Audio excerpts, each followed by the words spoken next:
dear shoujo listeners. This is take 2 of today's episode. Did you tell him that?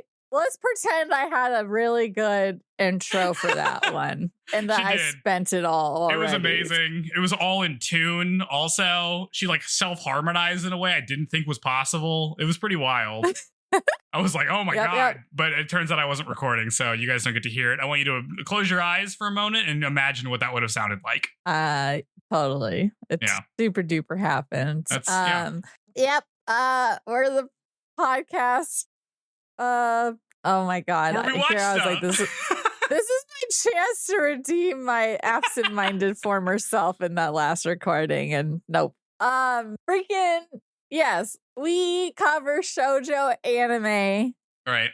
I'm Sarah, showing Joe shoujo. Worst opening ever? Possibly. No. I feel like there have been worse ones. It's okay.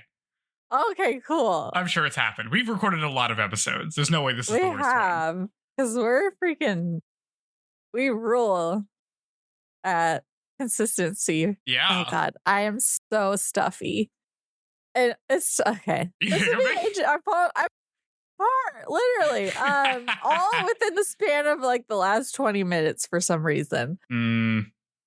Thank God Joe does most of the talking. And let me tell you, we covered 3 episodes today, so I'm going to be doing a lot of talking. Yeah.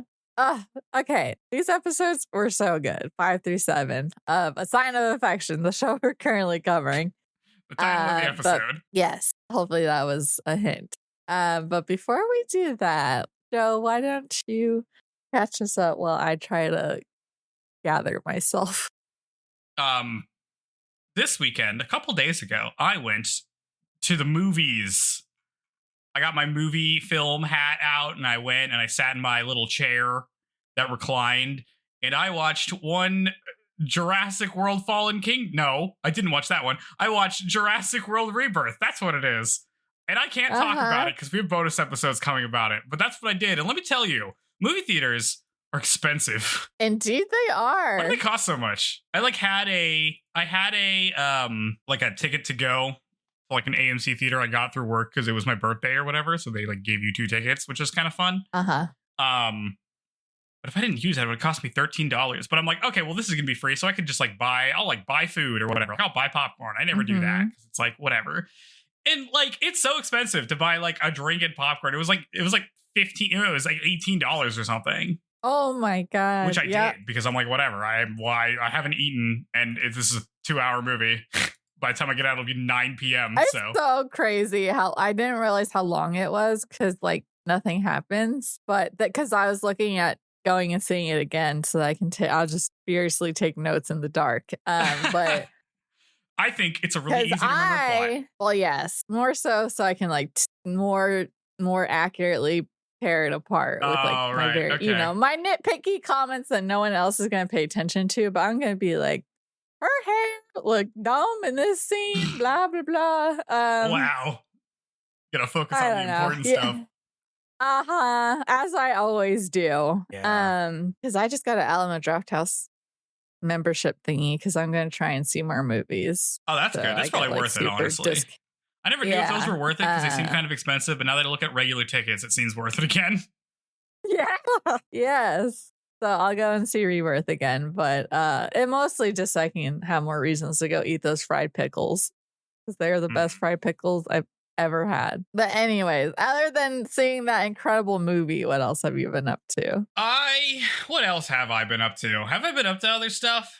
Maybe I just haven't. Let's see. I haven't I finished a book like a week ago that I didn't talk about. I finished the 4th Earthsea book finally. After like stopping reading, I've like decided I'm going to read in the evenings now. And I was able to finish that book because it's fairly short. So I read Tehanu, the 4th Earthsea book. The idea of it is like, hey, what if you were just like a middle-aged woman living in the world of Earthsea under like, but you still have all the patriarchy suck, and it basically sucks because you don't have a lot of autonomy and every guy's an asshole to you. And then in the last 2 chapters, the plot happens. That is Tehanu. It's really good. I had a pretty good time with it. It was a weird structure for a book. But, you know, It's pretty good. It's just weird because like I'm reading this one, which is like about being a woman in the world, and then my book club book, which we're taking an extremely long time to read through, is Elias Grace, which is basically the same thing, except it's like instead of being a middle-aged woman, she's like 19. She's older now, but she's like telling a story about when she was 19. So lots of books about women just living in the world and how it's well, that's good because we certainly didn't get that in English class through school, did we? I just no. What did you read? I had to read Anna Karenina. Specifically, what the hell is that? I mean, Scarlet Letter's the only female protagonist I think of any book I was required to read than ones that I picked for myself, like The Bluest Eyes and The Color Purple. But freaking one of my English pre-AP teacher, 9th grade, told me, we have to read books with male characters because boys your age can't relate to women's perspective, but girls can relate to everyone's. What? You told me that. Wow, that's wild. Yeah, because we were reading freaking, I Am the Cheese. I will say I absolutely adored The Count of Monte Cristo, but yeah, all dude protagonists. It's funny that they would say that, like, oh, you can't relate to these people, but like, I don't know. Like most of the books I read, I didn't relate to anybody in them either. That's true. Even though I'm a guy, it's like I read the friggin' Grapes of Wrath. Did I relate to anybody in that? No. I read The Great Gatsby. Did I relate to anybody in that? No. I really did not enjoy this. These are like not In Cold Blood. That's another one I enjoyed, but freaking I didn't read that. It's like semi-based. It's like Truman Capote did a book that's supposed to be based off true events, but maybe he had a very skewed perception or like twisted things to his but it was like I don't know, like a Kansas family was murdered in the middle of the night and the whatever blah blah blah. I feel like the only book I read that I kind of like most, like the one I related to the most with, not like directly, but the one I was like the most enraptured by, for some reason I had to read Invisible Man twice, which is about a black guy. It's basically like about, it's like this guy who like gets in increasingly weird and surreal situations. Okay, I was just thinking of the like scary movie that Invisible Man. It's about like racism and stuff, but it's like he gets in a lot of like very bizarre scenarios, and I was just like, this is wild. I would also be like, what the hell is happening? Oh, it's pretty good. It's a good one. Because I just I like attended this. I find the link for the channel, but I listened into this panel for gender in video games, like in historical based video games. It was very interesting listening to it's like, I don't know, freaking I can't remember the name of it, like Historical Gaming Network or something along those lines, but they do like a bunch of panels on different subjects, but it was interesting to listen to. But I think I only brought that up because I had mentioned that in the chat in the panel about what my teacher said to me. Freaking yep. Where were we going? Oh, right. Anything else you're up to? All Joe? right, I read a book. Did I do anything else? No, not really. I'm still watching through all this stuff. Okay. I'm trying to watch through 3 shows at the same time, and it's slowing me down. Oh, dang. I watched a few things. Okay. I watched the new Final Destination because it was on HBO, and Final Destination Bloodlines. It was okay. I feel like it was like were the past one's so bad that people were like, oh, this one's good, because this one was just whatever. Too much CGI. Way too much CGI. Like, I don't remember if they used practical effects in the original one, but like, it's just so everything CGI, literally. Even scenes where they could have done it practically. And then I watched Showgirls, which is also on HBO. Okay. Which is like the only widely distributed, like, was it NC-17? Whatever. Yeah, that movie is the only widely distributed one. Because I listened, my podcast that talks about like movie production had covered it. It wasn't as bad as I thought it would be. It was kind of like an unlikable protagonist and this and that, but it sucks to hear how like women previously just got torn to pieces for things that probably weren't their fault. Yeah. Since they're just going along with whatever their freaking director wanted. What, did I watch anything? I don't know. What else have I done? There's a ghost in here. My dishes just fell over. I already told you, my whole phone broken, car got total disaster. Yeah, you're kind of going through it. Yeah, yes I am. And I'm like moving soon, and then my sister's bachelorette trip is next weekend. Oh no. Because I had to get a pink outfit for pink night because we had themed nights that we had to dress to. And you wouldn't believe how hard it was to find a pink dress. Like, I hated everything that was pink in stores. And then I finally found something that at least looked flattering, but like so not Sarah's style. Like I felt blind after looking at all these like pink, like vibrant color clothing. I was like, I can't see anymore. Everything's so bright. Like this is the most vibrant piece of clothing in my closet now. Nice. Yeah, so that's freaking took forever to find something. You gotta be big and bright. You gotta be catching everybody's eyes. By the corner of their eye. Yep. I don't know if anything else of note super happened. Yeah, I guess we can get to it. Get to the episode. I mean, we can talk. Well, these are long. I got long summaries. Oh, Lord. It's not terrible, but it's pretty in there. So. Good episodes. Because lots of stuff happens in this show, unlike other shows.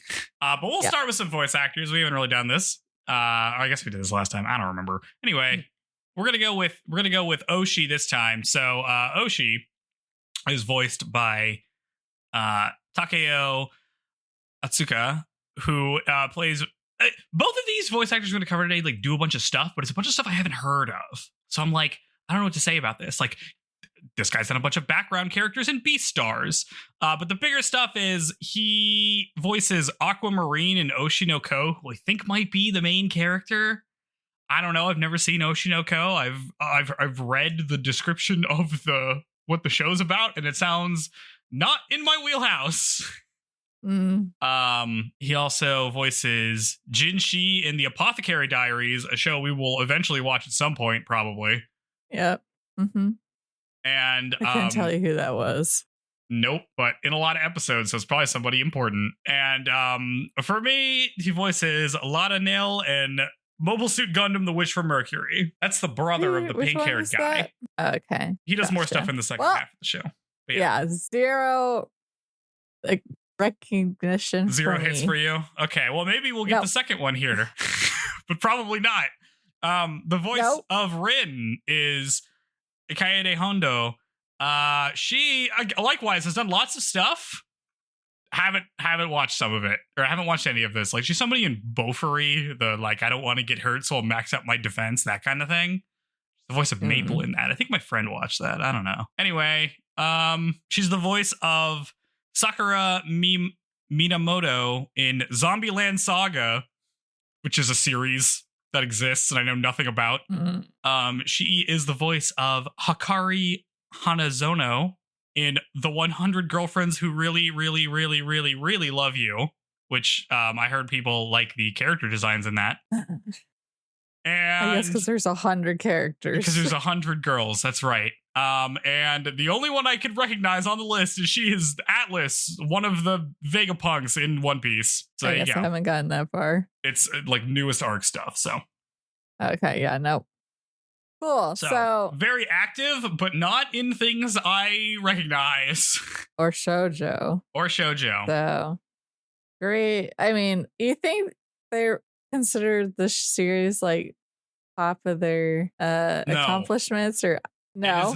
It's not in their known for sections on IMDb. Dang. And it's not like highly favorited in my anime list either. Dang. Yep. So I don't know. sign of affection. How popular is this show? Who knows? I don't know. It's so good. How could it not be? Yeah, but most of the other stuff they're doing are like these like isekais and action stuff. You know what I mean? They're like 1,000 background characters and all this other stuff. So I'm ready for isekais to be not popular. Yeah, anymore. I've been saying that for a decade. When is that happening? Yeah. I don't know. When did Sword Art Online come out?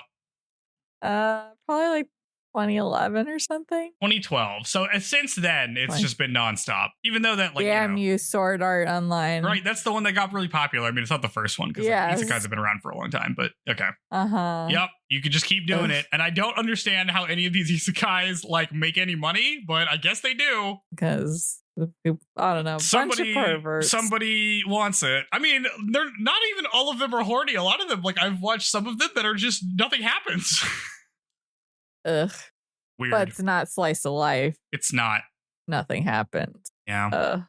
Anyway, Sign of Affection. Episode 5 is called The Answer. We open on Yuki and Itsuomi going to his apartment because last time he's like, we should just go eat at my apartment. Itsuomi explains that his family is overseas, so they're going to be at his apartment alone. And Yuki mulls this over as the OP plays. We cut to inside his apartment. Yuki is sitting on the floor while Itsuomi drinks beer on his couch. Why is she doing this? Oh, why is she not sitting on the couch? Why is she sitting on the floor? I don't know. That's a good question. I feel like if they were like using the table for something, it would make sense. But yeah, I mean, she's kind of sitting on the floor to set up what happens. It feels like, but I don't know why she's doing this. Oh boy. Anyway, he asks her if she had fun today, and she signs back that she had fun. And he's like, me too. And then he grabs her hands and makes her do the sign for fun again, which is like you know, shake them a little bit, like you move them around. Then he gets on the floor and puts his arm around her, and then he leans into her, but it's just so he can reach his phone. So this is why she's sitting on the floor, I guess. Okay.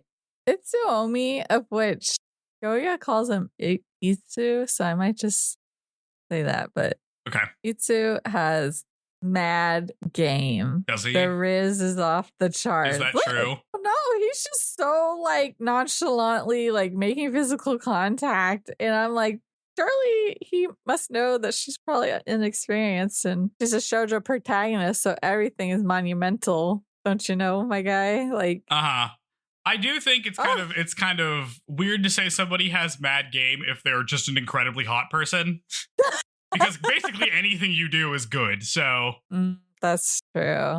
I'm deducting points for him for doing things like not saying hi when she walks in, that stuff. Yes. This is not. Yeah, he keeps doing this thing, and we'll see it multiple times throughout these episodes where he says something knowing she can't see it. So I guess it's just like he can have external thoughts and no one's listening. Yeah. Or gives us, the viewers, more. He's nonchalant and it works in this instance, and then it doesn't work in other instances. Yeah. That's my take. Yeah. Anyway, he types out the following on his phone. Quote, has anyone ever told you that spending time with you makes one sleepy? Unquote. This is not. Which I would take as I'm boring. Yeah, this is not having mad game, let me tell you. Okay, sorry. Yeah, just. She's like, what? And then she types back, no. And then he clarifies that it's comfy. So I guess nice save. So Yuki decides to take it as a compliment. Also, he's incredibly hot. Let me mention that. She's like, I wonder. She's like, man, I wonder if we're compatible. Because like, that was weird. Anyway, he gets a text from somebody in German that she sees on the screen because he's holding his phone up in front of them. And she's like, maybe I won't ever really know this guy. But I'm here now in his apartment, wrapped in his arms. This is good enough. We cut to Izumi dropping her dog Mint off to stay with Oshi because she's going on a family trip. And he's like, have fun, but he does it in a bratty way because Oshi sucks. Yeah, he truly does. Nothing redeeming. But we got the name of the dog, Mint. Good dog name. Yeah. Little white bit kind of dog. Yep. He is about to go back inside, but trips on the stairs, and he's like, oh, that was foolish. And then he remembers how he called Yuki a fool earlier, and he was like, We cut to Kyoya and Rin in a car. The honeymoon moment is over, and Rin is struggling to make some conversation to talk to this guy while they're stuck in traffic. Kyoya's like, you can take a nap if you want. And she's like, no, I'm not going to do that. So it's going real bad on their drive home from Costco. In the Jeep. What? In a Jeep, yeah. In the Jeep. Rin's masterful plan is to ask him what kind of seasoning he likes, and then she's immediately like, fuck, why did I say that? But Kyoya plays along because he's a nice boy. What? Understand, like, they don't see, like, does she like him? She's like, get me out of this car immediately, but like, well, she's like, I need to get out of here because I can't think of anything to talk about and I'm nervous. I'm bombing. But I don't know. She just flubs it a lot, I guess. Yeah, well, it's like, I don't know, juxtaposed, right? Because like Rin always feels like she needs to be talking. Yeah. And Yuki doesn't at all. No, the different communication methods cause problems. Just take a nap, Rin.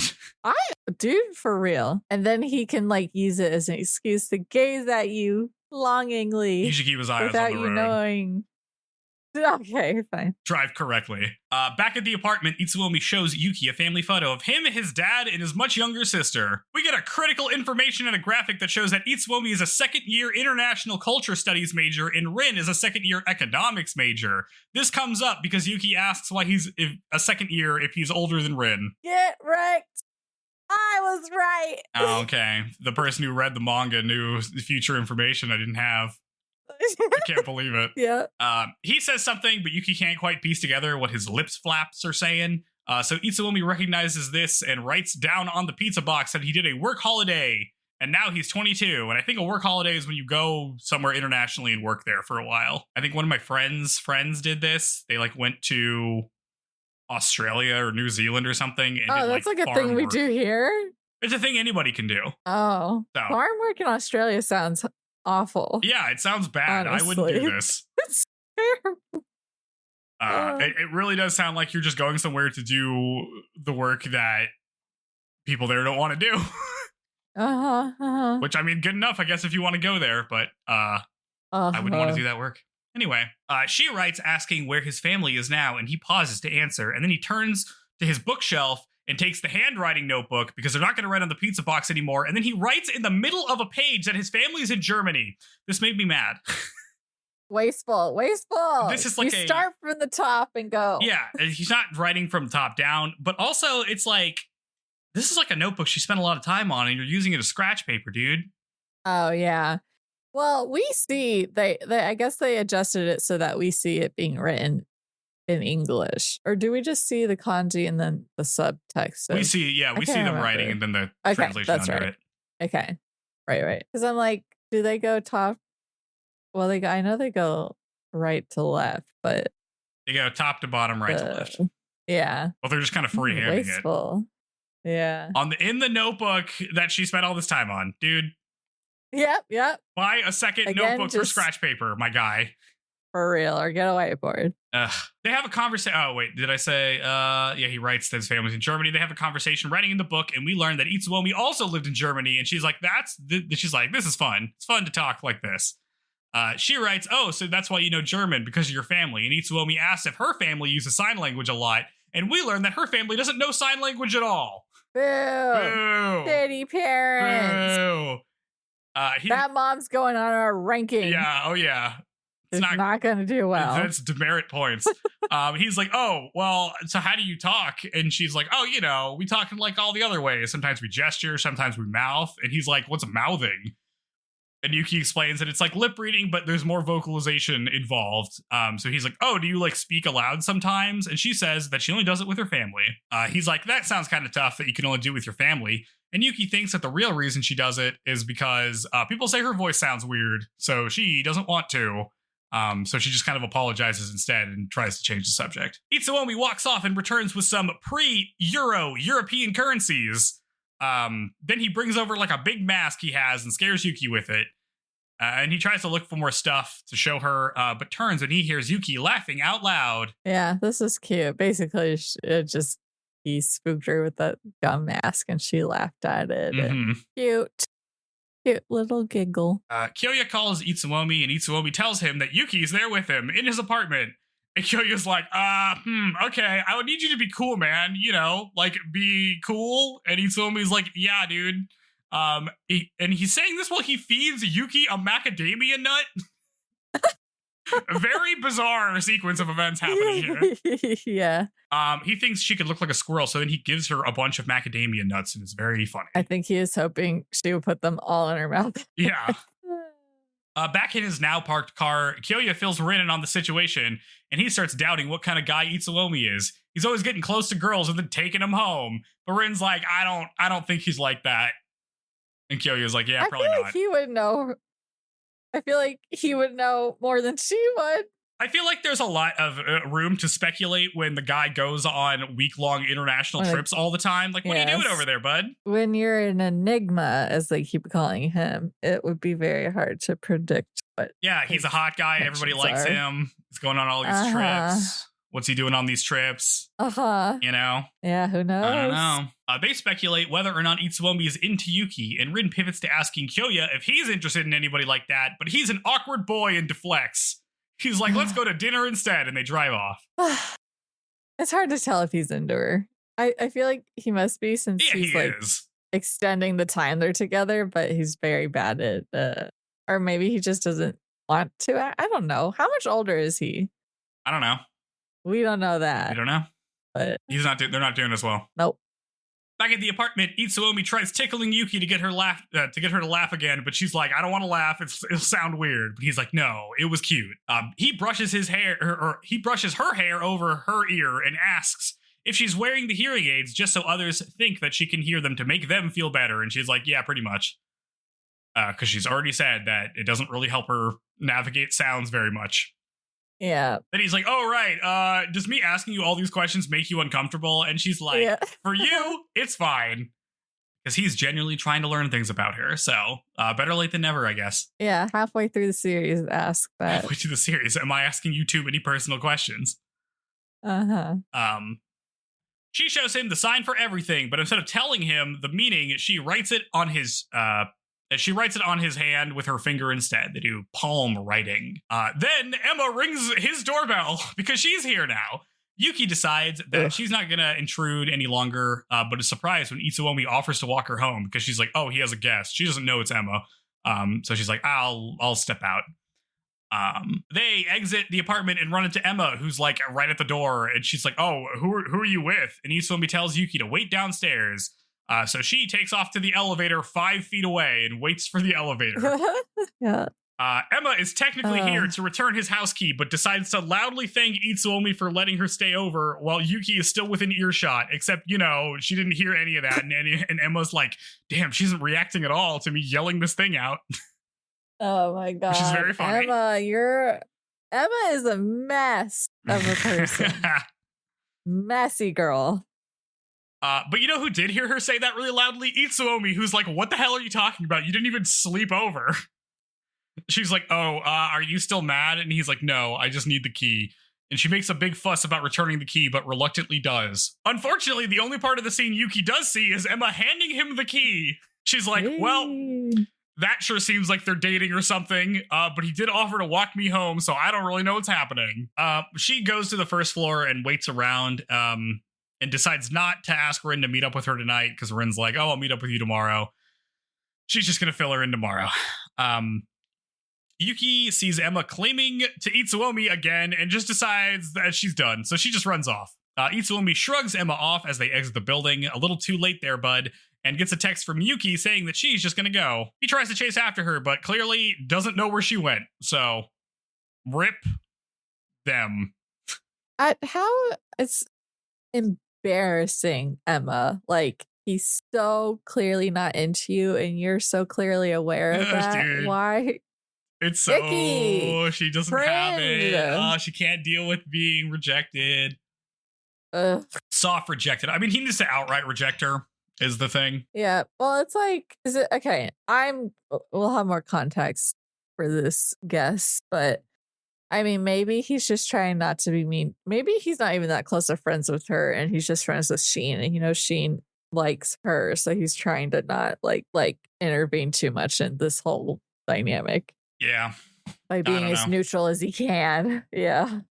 This does not get resolved in these 3 episodes. Nope. The following day, Yuki fills Rin in on the situation. They message back and forth on their phones while sitting across from each other. Rin's like, yeah, that's definitely weird, but like, I don't know, you should talk to him because he like really lights up around you. And like, you know, the way he speaks is way more affectionate with you than with anybody else.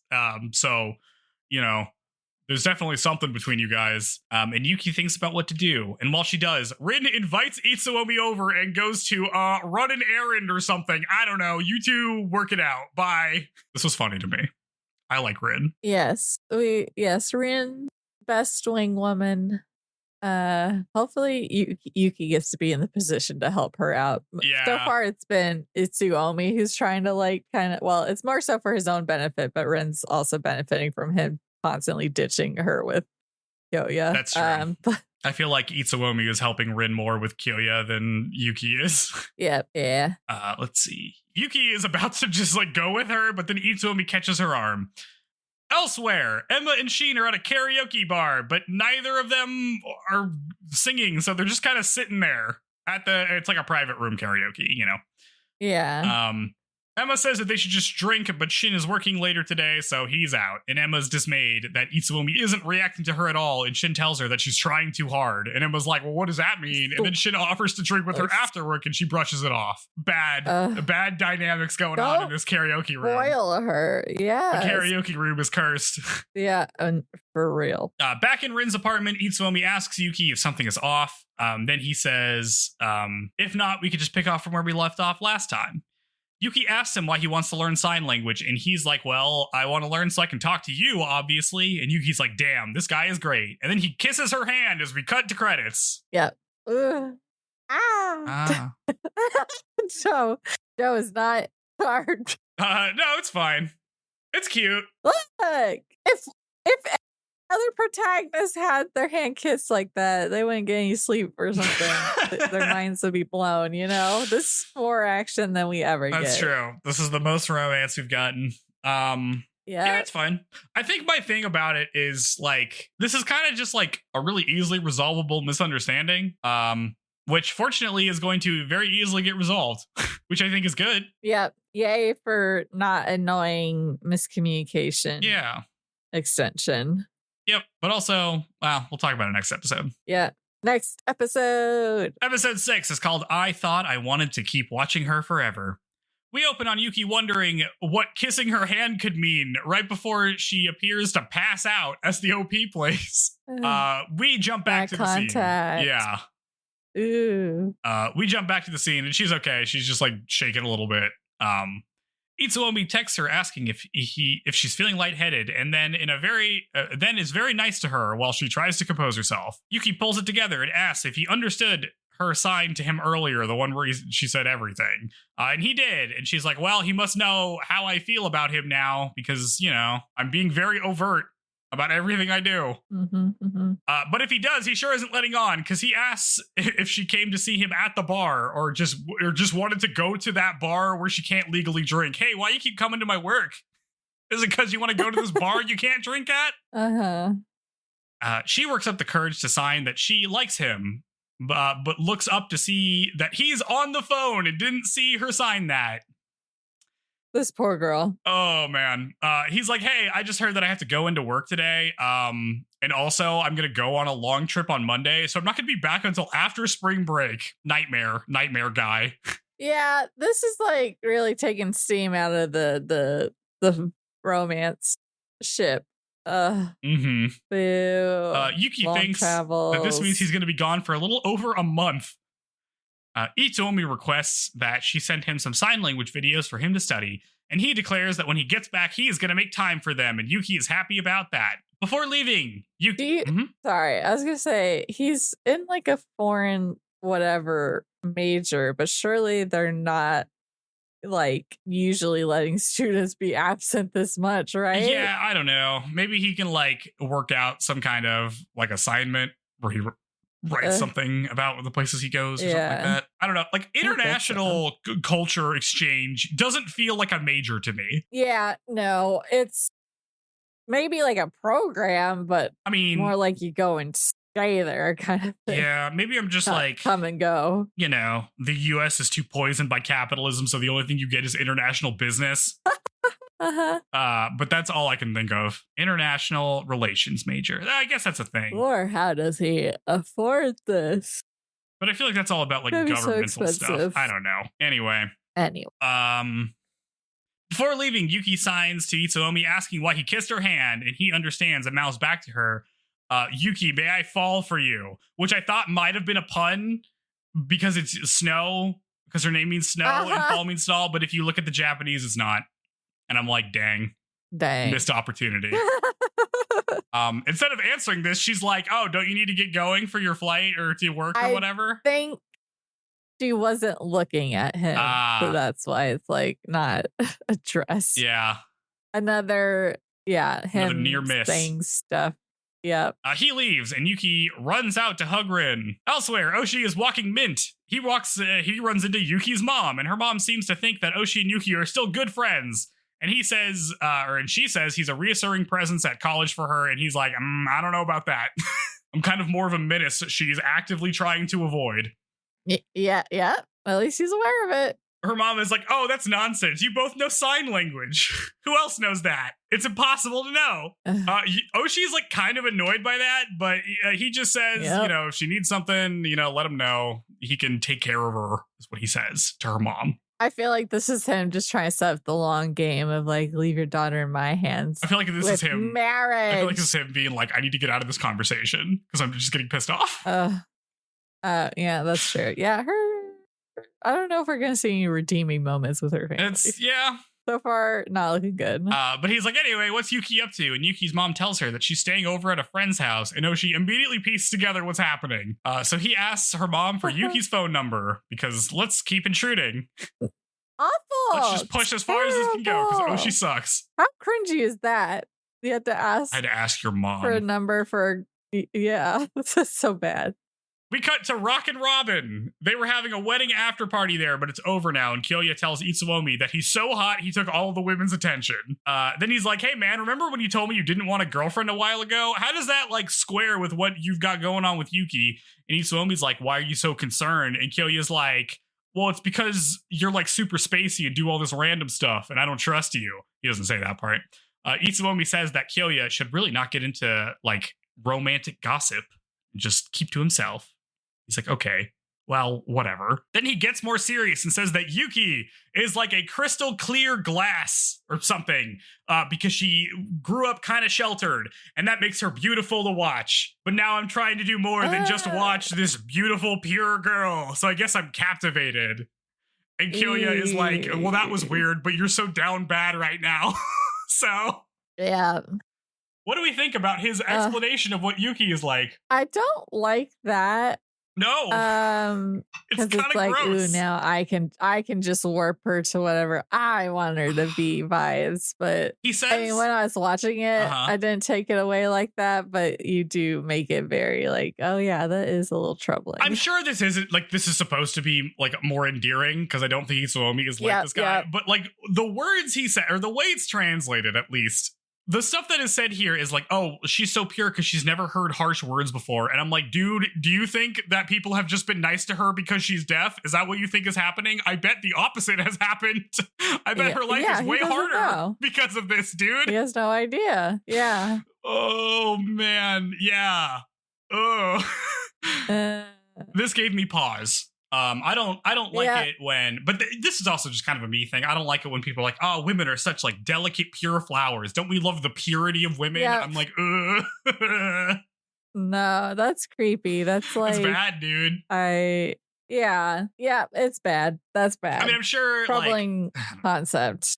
I'm not sure. The like charitable interpretation of this. No one's sure ever with him. Yeah. I feel like the charitable interpretation of this is that like she's new to a lot of stuff, so he can like watch the pure enjoyment of her experiencing things for the first time, which is fun.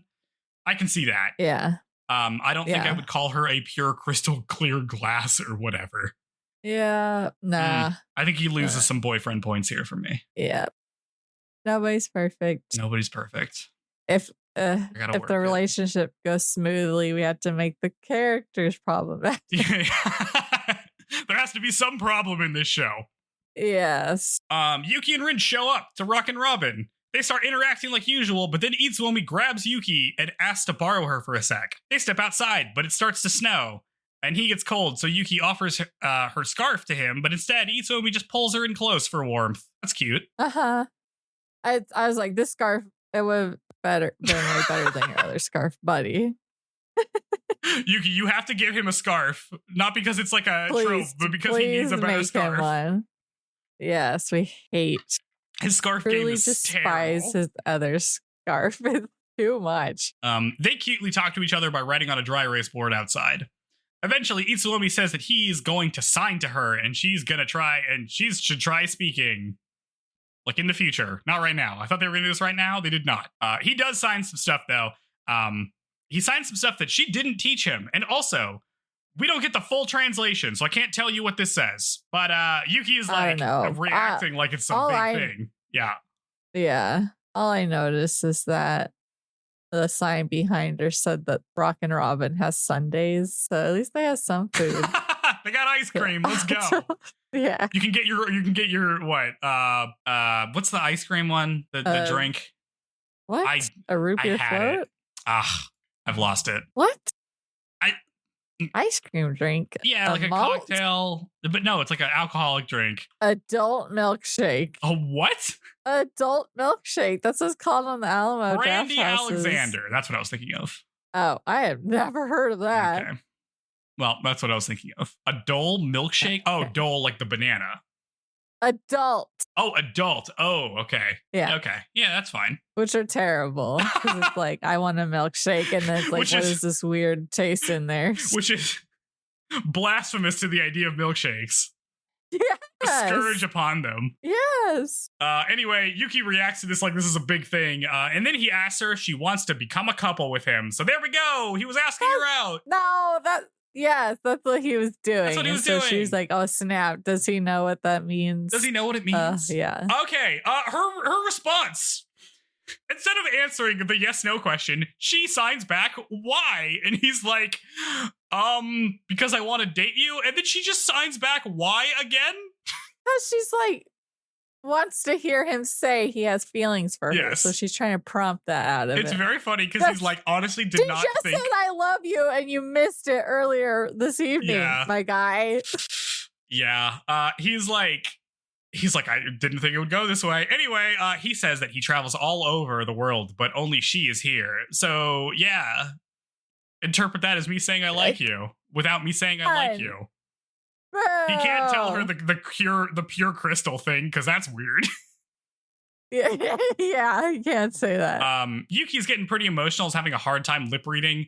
So Itsuomi pulls her in and says, I want you, which is pretty hard to miss. I mean, that's better. Yeah. It's not I like you, but it's, it's a desire. For that pure girl. For the pure girl.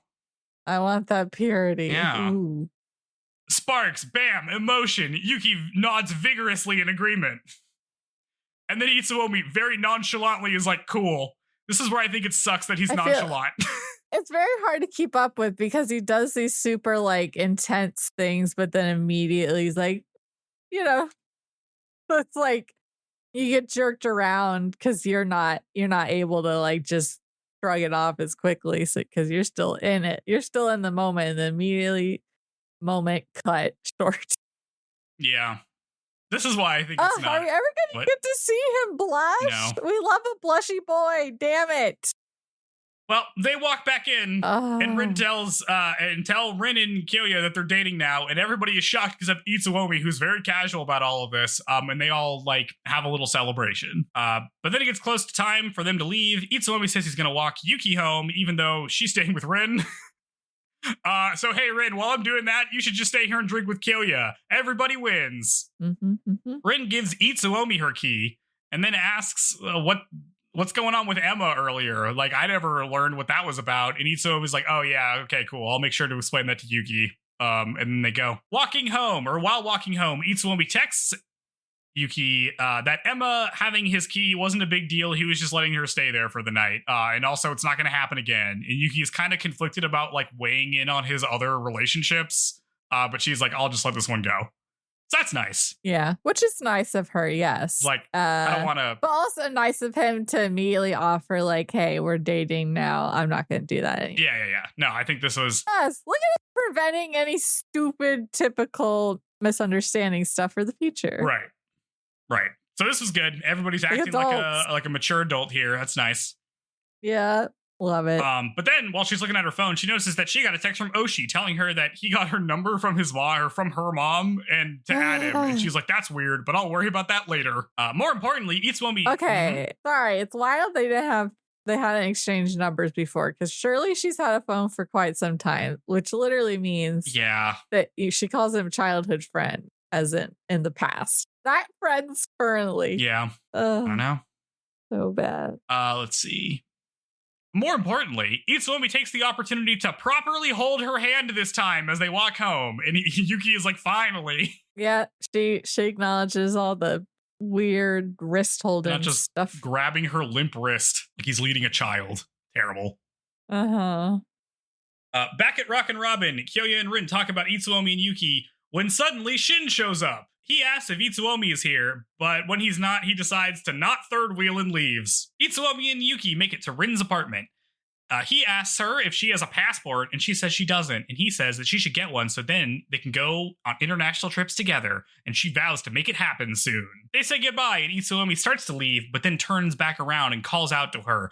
But obviously she can't hear him, so instead he comes up from behind her and stops her from opening the door. In like a cool guy way. Haha.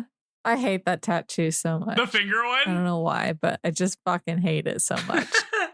Like, it makes me mad. He hugs her from behind and they stay there like that for a little bit. It's cute. Well, it's nice to see him like, like be overcome by emotion enough to like go back for more. Be a little more like... You are also about to just hit it and quit it literally, where it's like, we're going out, bye, for a month. I'll see you in 4 weeks. Yeah. And then we get a credit sequence that plays like a montage of moments from earlier in the series that heavily implies the show is just over now. It's extremely weird. It's like, I don't know, like mid-season break. I guess maybe they probably took like maybe it's like between the fall and spring. Can you do that? Like, are you allowed to do that for your show that's 12 episodes? Like are you allowed to divide it in half? Like this is a reasonable amount of time to have flashbacks? Well, I just skipped it. Apparently that was a mistake. There's a post-credit sequence. Yeah, I didn't know that. We got a post-credit sequence where Kyoya calls Itsuomi on the phone and asks him why he asked Yuki out right before going on a trip. And Itsuomi tells him that he and Yuki aren't going to break up anytime soon, so it's easier to do it now. And then the call ends, and we cut to black. Well, I could see it being like, I got to do it now, so while I'm gone, that freaking annoying friend that I don't even know how much she hates him tries to get in my absence. Yeah. So the show's over. Goodbye, everyone. It is not. We end on the montage scene. They get together. They hug. The end. Oh, stop it. This is my current feeling about this show, which is like, we kind of did everything now and there's no conflict anymore. No, we're just getting started. Are we? Because you're just so used to animes where like the entire show is getting to this point, but we get to see that people actually in relationships continue to experience they things. Have to keep That's interacting. Not just That's bullshit. It doesn't just cut to black. We don't just hit the back cover of the book and it closes. Nope. That's weird. No, we're here for it. Uncharted territory ahead of us now. Yeah. So how do we feel about this? Yay. Love. Yep, it was cute. Well, because it's like they're together and there's so many things still to be done. So I hope we get more time with Rin and Kyoya, like not being weirdos with each other. Like, I would like them to become a more natural, like, interaction couple. Yep. Yeah. All right. What? Oh, 7? sorry. What are your feelings? I don't know. I don't really have like a lot of feeling because we just like did not learn. Like we learned facts about Itsuomi, but we don't really learn anything about him. No. And well, confirmed dyes his hair because in the photo of his family he had black hair, and I kind of think, is it better than the white hair? Possibly. That's gonna be so bad for your hair to like just bleaching it over and over again. Both of them, yes. Yeah. Oh. Why not good? Well, anyways, we got exciting stuff going on in this next episode. Do we?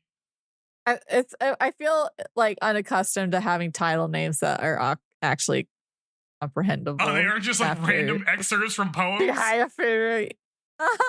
Yeah. Yeah. We need to learn more about Itsuomi. Yeah. But we don't in episode 7. But I assume we will eventually. Mystery boy. Yeah. Well, I feel like even though we get Yuki's perspective, I feel like there's a lot of things in her past that we haven't learned about. So I wonder. So I feel like we just still have a lot to learn about everyone. Right. But we only have 6 episodes left. We're running out of runway. It's like there's so much like happening between like establishing their relationship that we don't even learn that much about themselves. Yeah. Or like where they are in life necessarily. So yeah, now that we've gotten to the point of like mutual, maybe that's when we then get to explore those things. Right. So let's explore these things in episode 7, which is called Let Me Introduce You to My Girlfriend. We open on Itsuomi at the airport. He texts Yuki that he's going to Cambodia as the OP plays. Back in Japan, Yuki's on the train texting Itsuomi. She thinks that she really needs to get a job so she can buy a passport. Do you have to pay a lot for a passport? I think it's like $60 or something here.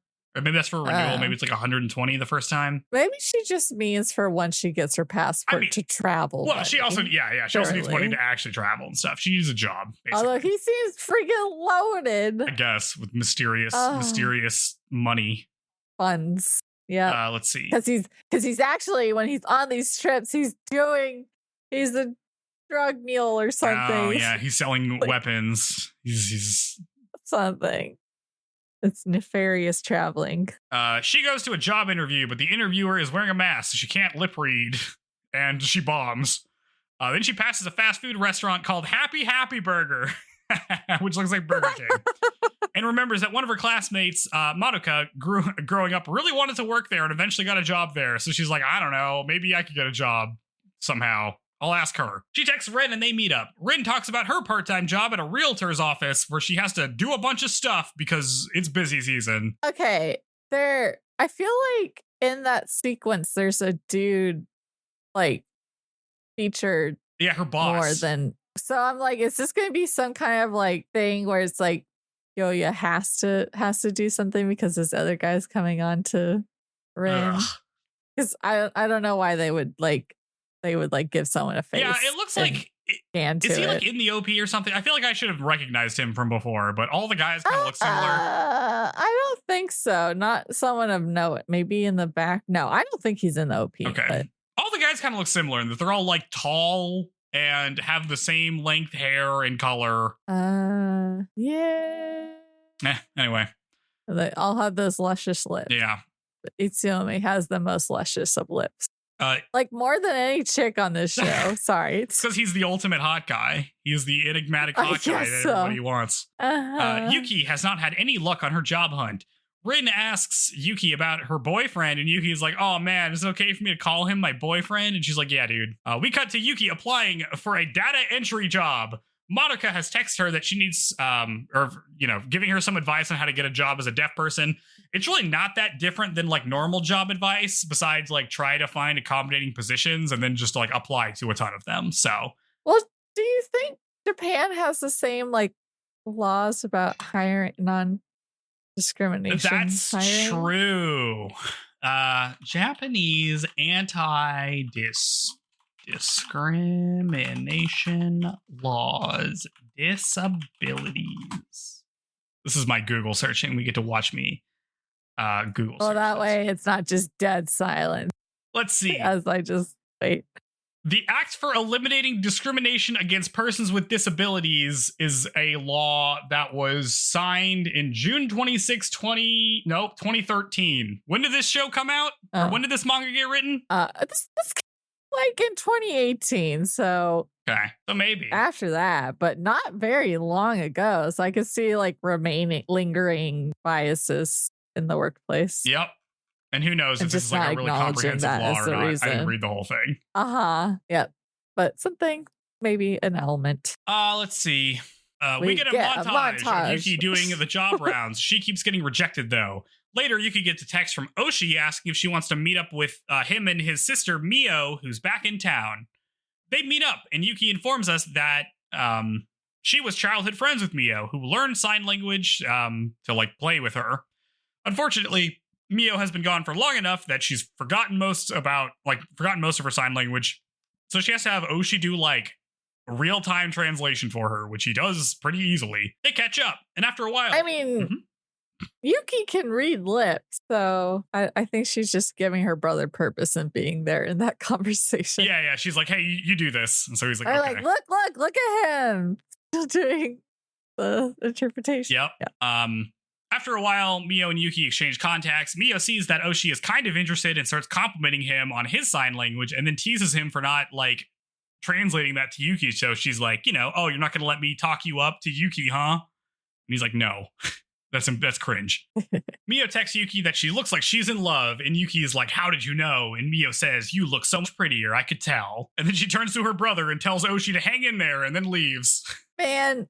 They always say that, like, oh, you just look prettier when you're in love in these animes. Is it like because you're trying harder to look better? I don't know. Or is this just I've never been in love, so I've never looked woman prettier. in love. No, Joe. No, Joe. Let's see. Yuki asks Oshi if he's still studying sign language, and he says that he's probably going to try to become an interpreter. And Yuki's like, wow, that's pretty rare for a guy to take such a strong interest in sign language. Oshi gets embarrassed that Yuki is praising him and says to himself that he wants her to praise him more. Cringe. Yeah, no, he covers his mouth so she can't see that. But Think thoughts in your head, man. At least somebody's blushing. My God. Yeah. There should be more. There should be more. Blushing. It would be nice if there was more. Other than just Rin and Kyoya by secondhand embarrassment from watching Itsuomi and Yuki. Yuki turns to leave, and Oshi asks if she's still seeing Itsuomi, and she's like, yeah. And he asks if she's been staying over with him and stuff, but he looks down all sullen while signing this, so she chastises him for it, and he's like, whatever, answer the question. She tells him that she hasn't, and Oshi tells her not to overthink things. He doesn't like that this guy might be taking advantage of her disability. I'm just looking out for you, And Yuki's like, okay, cool. You should have socked him. Yeah, this sucks. Stop talking to this guy. Yes. She walks home and thinks to herself that Oshi isn't really worried about, like, her. He's more worried that people will misinterpret his interest in sign language as, like, being sympathetic or something. Which is totally unnecessary because nobody is thinking that. Nope. That's the only reason why he would care so much. And no other reason. Elsewhere at her job, Emma is spacing out. Itsuomi's been ignoring her text for a week, and her coworker is like, yeah, that's not great. That's so cringe. At her house... God. Yep. At her house, Yuki gets a picture of Itsuomi hanging out with some kids somewhere. He requests a sign video from her. Then he's like, oh, hey, I didn't say this before, but if I do anything that bothers you, let me know. And she replies, asking her not to tickle her again. And he replies, okay, is it okay if I touch you other places? And she's like, yeah, that's fine. Oh, God. There we go. Scandal. Listen, it's 4 weeks. You gotta get your sexting game going. Yuki thinks about her life like the sky and misses Itsuomi. Oh, this is where I made it up. Like, we get it. Your name means snow. Jesus. Her name means snow. She uses the kanji for snow. Enough with the snow falling. Blah, blah, blah. What is his name? Does his name mean sky? Since we're getting such literal meanings for her name. I don't think so. What does Itsuomi mean? I don't. Sky is like Sora, so Itsuomi means nothing. It's just a name. Oh. Okay. Let me see if there's like any weird snow kanji is going gonna on be with a it. constant. Doesn't seem like it. What are you gonna talk about when freaking it's summer, girl? What analogies are you gonna use when it's not snowing You're gonna fall anymore? apart when the sun comes out. We get a montage of some stuff Itsuomi sent Yuki about his travels. He's visited Thailand, Myanmar, and India, among other places, I assume. She reads through this before seeing another job rejection. Which, hey, at least they're sending you emails rejecting you and not just ghosting you like everybody here does. Yeah. Yep. Suddenly, especially for like part-time jobs, yeah. so that's way more professional than these full-time jobs. For sure. Suddenly, Itsuomi texts her saying that he's back and they should get lunch, and Yuki rushes off to see him. She stops at a train passing, and it turns out that Itsuomi's just on the other side of the tracks. They wave to each other, and Itsuomi mouths that he wants to hug her if that's all right, and she's like, yeah, that's cool, as the train passes. The gate lifts and he walks over and she makes him sit down and preps herself for a hug, which is very funny to me. Yes. She like closes her eyes and like opens her arms out expecting a hug, but instead Itsuomi leans in and kisses her. And she's like, holy shit, what the hell? And then realizes that she misread his lips earlier. He didn't say hug, he said kiss. Shit, fuck, I'm such an idiot. She thinks to herself, she's like, damn, this was my first kiss, and this is how it she went. was all like, yeah, hug. So he's like, oh, she wants to kiss me. Like from his perspective, she's like putting her arms out. Like, that's weird. Anyway. Yeah. Very funny. Her first kiss. Her first kiss. And he doesn't know it. Nope. Well, she didn't know it either. She's 19. That's not out of the realm. I feel like it's very normal. Yeah, no. To not have kissed by then. That's fine. It's fine, though. I don't know. He must have a lot of experience. Listen, he's going on these international trips. I know what they do on international trips. Yeah, I know what they do in hostels. Oh, God. It's fine, though. Oh, no. They walk together while Yuki tries to cool down. In a random cafe, Izumi sees Yuki and Itsuomi walking together and wonders what that's about. Well, sucks for Oshi, I guess, which is also my feeling about it. Well, I feel like Izumi's got to be into Oshi, right? We know nothing about her. She felt like a throwaway character, but like, I don't know. Is she just there to interpret what Oshi's feeling for us since he's not going to be blatant about it? I don't. That's Mint's owner for anyone having a hard time remembering because she's so not. She's only interacts from afar. Mm-hmm. Yuki and Itsuomi go to a restaurant. Itsuomi uses finger spelling to recommend a dish to Yuki because he's been practicing, and then they both do some finger spelling together. They eat lunch, and it's great. Itsuomi pays, and Yuki thinks that she really needs to find a job so she can pay for some stuff. They chill at a park, and Itsuomi texts her saying that he has something important to talk about with her. He wants to reintroduce her to Shin, the hairstylist, the drunk guy from before. Yuki says that that's fine, but she's kind of scared, and he's like, oh, because of, like, being deaf? All right, well, like, don't worry about it. We don't have to do this. But Yuki says it's fine. Let's go meet Shin. Itsuomi says they'll hold hands, and if she wants to leave, she can just squeeze his. And then they set off to go meet Shin. They go to his apartment, and Yuki prepares herself to deal with drunk Shin, but sober Shin answers the door instead, and he seems like a pretty normal guy. So Itsuomi introduces Shin to his new girlfriend as we cut to credits. Ooh, girlfriend. Finally, we're learning something. Dean has since changed his hair, and I like it better. Everyone's just damaging their hair forever. Yep. There we go. Episode 7. We have 5 episodes left, and like, we don't know anything about anybody. This is my complaint. No. Well, it feels a little like we're spinning our wheels There's here. no time. Like, what do you mean? The first half of this it's like very sugary sweet, right? It feels like I'm eating candy, where it's like, oh, this is so cute and whatever, and like, not whatever, but like, this is really cute. It's fun to just like watch these people like get together. Everybody acts like adults. It's cute to watch them interact and for Yuki to be flustered and stuff like that. But now I kind of want something a little bit more substantive. I don't know if I'm going to get that. Well, maybe it's just a they've dessert. already kissed, so. No. I need something substantive from like a person level. Like we're doing the romance thing, but like what's it like as these people being together? Well, hopefully he grills her mom about not signing. Yeah. So I'm hoping we figure out what everyone's deal is. I think we just get to like, for once in a show, we get to navigate any issues that come up as a couple. Like, and they'll, just because they're together doesn't mean they're done learning about each other. So I think it's just going at like, instead of a normal, like, story presented to an audience, it's like more organic where well, especially in Japan, because I feel like they just start dating before they know each other, just as someone asks them to go out kind of thing. So I feel like very much there, it's like you learn about the person after you've already like started a relationship. So yeah, we're just gonna. Yeah. Well, we're running out of time. Just a different. I need to move a little bit faster. Yeah. Well, why is Oshie in this story? He's just a guy who sucks. Yeah, he does suck. Get him out of here. What is he doing? Why is he here? What's going on with Emma? I don't know. Like, something needs to be happening that's interesting, right? She can't just be like this because Emma needs to take a hike.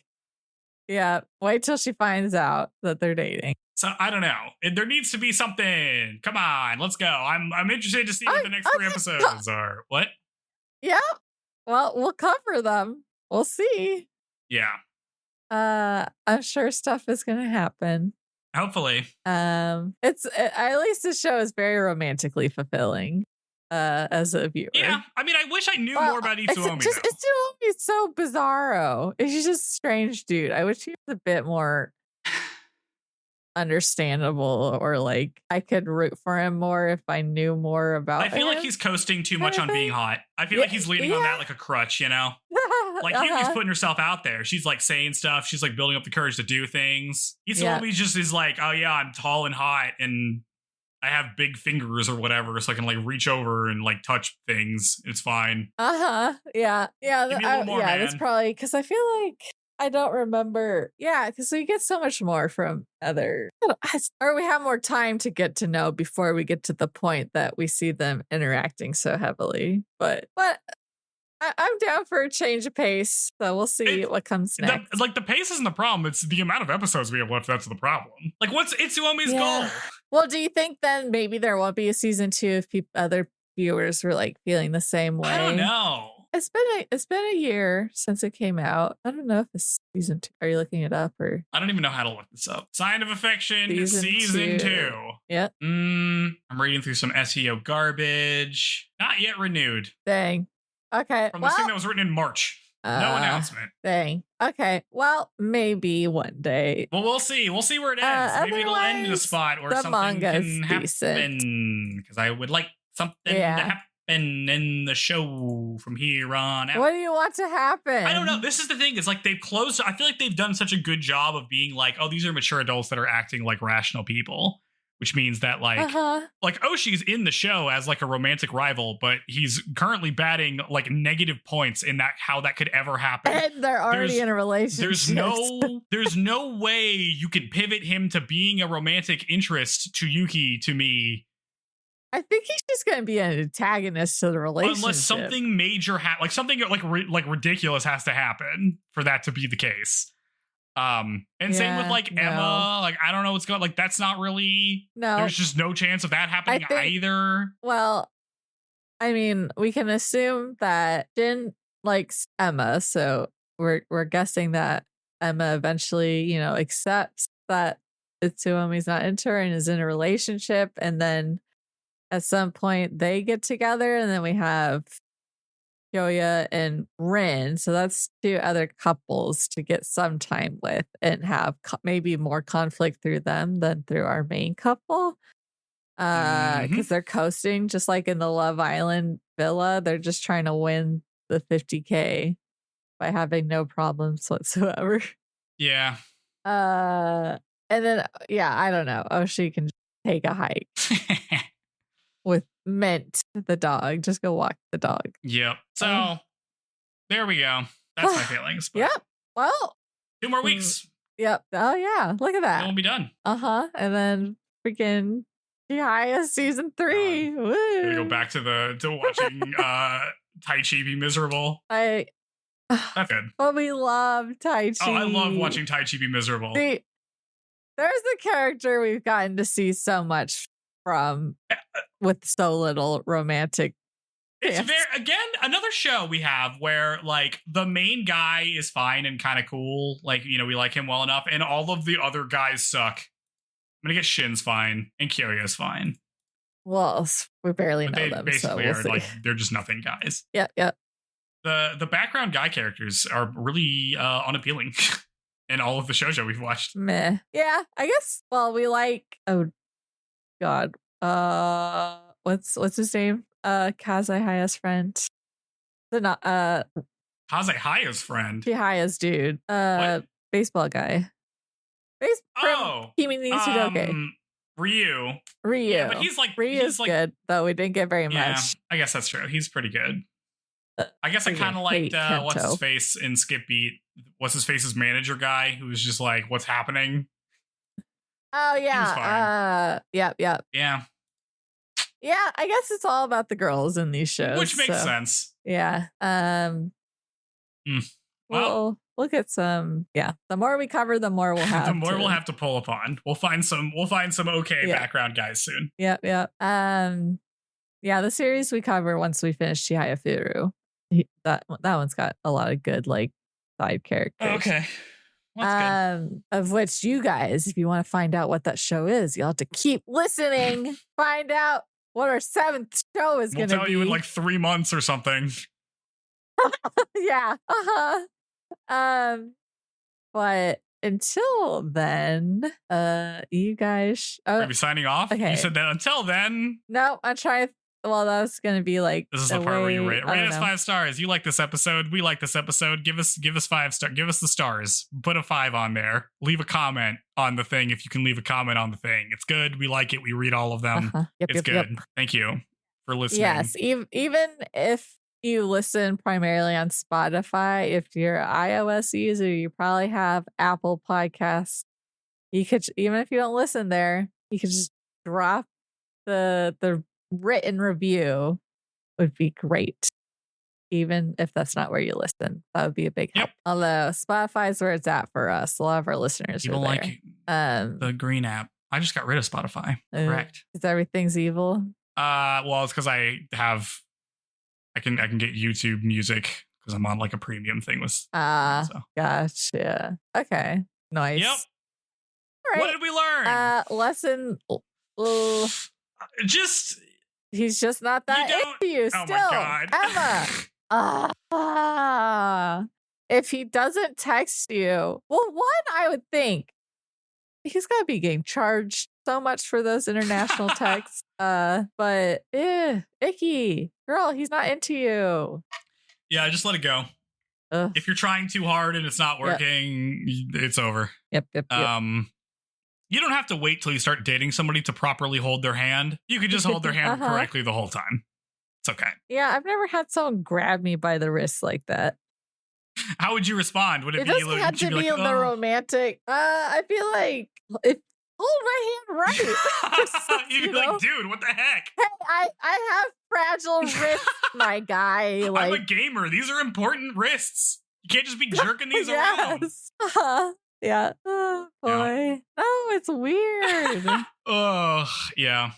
Well, anyway, we should have, I've been dumping all of the bonus episodes. We should have gotten the Dominion one recently. Hopefully we'll have the Fallen Kingdom one in the next week or so. No. Rebirth. God, I keep saying the wrong thing. Rebirth. It's because you're like Fallen sounds negative, and that's your thoughts on the movie. Yeah. That's like you're going to be surprised by my thoughts about that movie. Oh. Let me just say. God. Oh my God. Okay. Now I'm a teaser for a bonus episode that doesn't exist yet. Nope. I can't wait now. All right. Well, look forward to that, team. Yeah. Well, yes. Next time. Team episodes 8, 9, and 10. Of The Sign of Affection. Yep, Bye. Yep. We should have done some kind I was going to say, we should have done some kind of like, show us the sign of affection by leaving. Oh, yeah. Okay. All right. Okay. Bye-bye for realsies. Goodbye.